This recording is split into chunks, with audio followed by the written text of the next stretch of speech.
From some of the most intense fights to incredible rivalries to a lot of drama, boxing has it all. But there are times when some absolutely outrageous decisions are made, such as Pernell Whitaker versus Julio Cesar Chavez. Truly a night to remember, but for all the wrong reasons. Though Whitaker was a part of it, you always need to remember that it's likely he's been a part of a bunch of such instances. But this one took it up a notch. Back in 1993, out in Texas, one of the worst decisions ever was made. At the time of the fight, Chavez had an almost perfect career. The man had a record of 87-0. It doesn't get better than that, even today. Not just that, but everyone thought Whitaker was not going to just lose, but would be struggling the entire time. He was up against the pound-for-pound king at the time, after all. But all of that aside, things took a pretty interesting turn. The fight started out pretty, even if I'm being honest, with both of them throwing an equal amount of punches and doing considerable damage. Though the fourth round completely changed the game. Suddenly, Chavez was the one that was struggling, and Whitaker ultimately started to get more control. In fact, it got so bad for Chavez that he couldn't get close enough for a punch. And after struggling a lot, Whitaker dominated him with his inside exchanges when he did get close enough. Whitaker was obviously easily winning this one. Even the commentators agreed, and it was expected that he would win 115-113. But when the scorecard suddenly read 115-115, everyone was outraged. While Chavez managed to walk away with the draw, everyone knew that it was unfair. Even Sports Illustrated ran an issue with Whitaker's face covered by the text, "Robbed." And this is something Whitaker looks like he may be doing.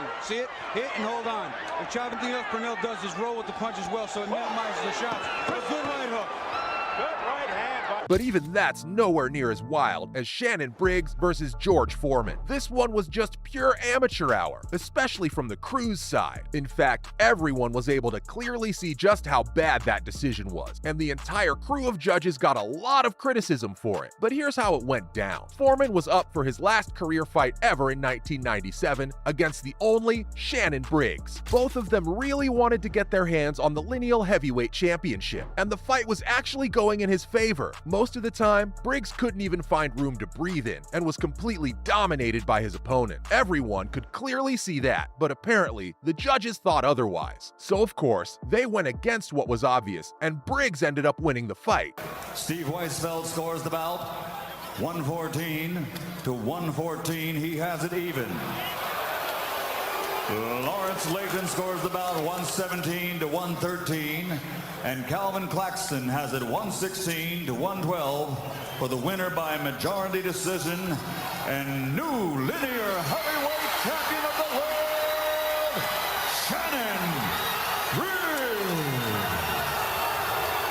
While most people generally thought that Foreman had been robbed, some people still claimed that he got what he deserved. In your heart of heart, do you think you won the fight? Well, it's kind of childish. If you win a boxing match, they give it to you. If you lose it, they take it away. You just go on about yourself. I learned this from you, Larry.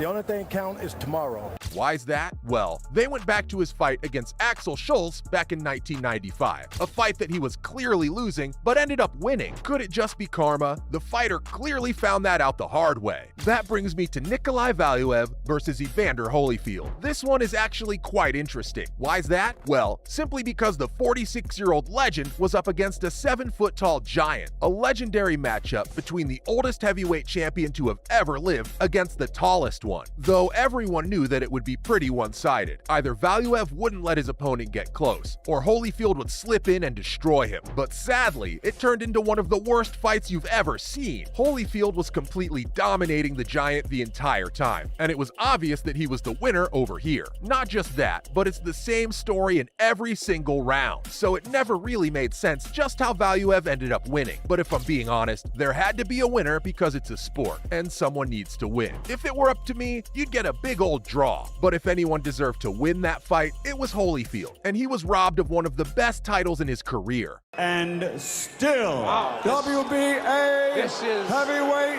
champion of the world from Russia with love, Nikolai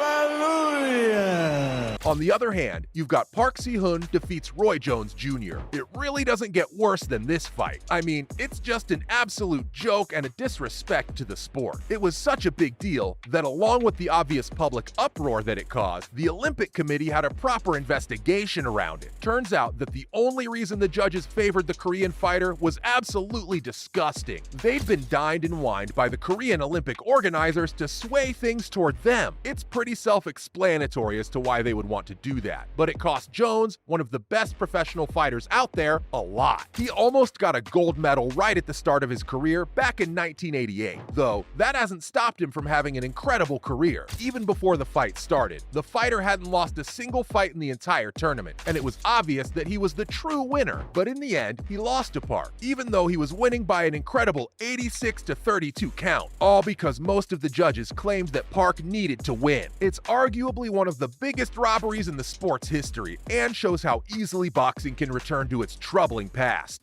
It hurt the sport of boxing, especially amateur boxing. It hurt it because when you can take a kid 19 years old, he defeats his rival clearly, and you rob him? But that's not all. Here's another one that'll blow your mind away. Lennox Lewis versus Evander Holyfield. This one is straight up an atrocity. It's a huge shame because this was one of the most anticipated fights ever, but the judges didn't care. Though admittedly, the fight itself wasn't really exciting. Everyone knew who would win from the very first round. Lewis had a pretty big advantage, so there's no doubt about that. Not just that, but he was in a completely different league, with 200 more punches landing on his opponent. What's even more shocking about this entire debacle is that only one of the judges actually saw the fight. He ended up giving Lewis a 116-113 win. But if I'm being honest, even that's just cutting it too close. The two were in a completely different league. While on the other hand, one of the judges just claimed that it was a draw, which again makes no sense. Meanwhile, Williams, another judge, gave Holyfield a 115-113 favor. None of it makes sense if I'm being honest, and all the uproar was well deserved. And the undisputed heavyweight champion of the world, Lennox Lewis.